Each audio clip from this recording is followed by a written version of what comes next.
Hi friends, ఇవాళ మనం maths చూద్దాం.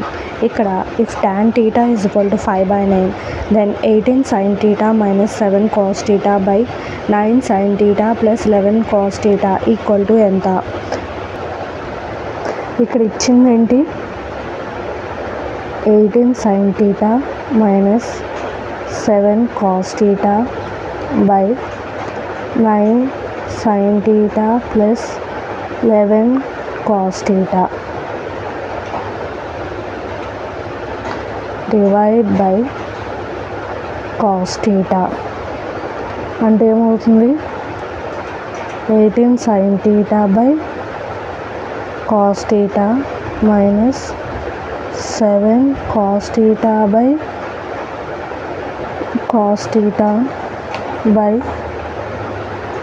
9 sin theta by cos theta plus 11 cos theta by cos theta.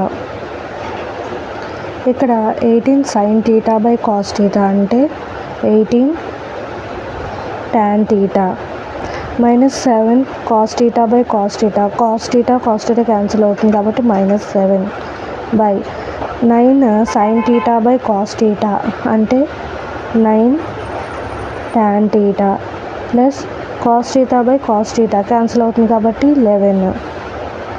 ఇక్కడ 18 into tan theta అంటే ఎంత? 5/9 మైనస్ 7 బై 9 ఇంటూ 5/9 ప్లస్ 11. దీని ఆన్సర్ ఇప్పుడు 9 2 టైమ్స్ పోతుంది కదా, 9 టైమ్స్ క్యాన్సిల్ అవుతుంది అంటే 2 into 5 10 minus 7 by 5 plus 11 equal to 3/16 కదా. ఇవాల్టి సమ్ అయితే ఇది. ఇలాంటి సమ్స్ మరిన్ని మీకు కావాలంటే ప్లీజ్ సబ్స్క్రైబ్ అండ్ లైక్. మళ్ళీ నెక్స్ట్ వీడియోలో కలుద్దాం. Till that boy.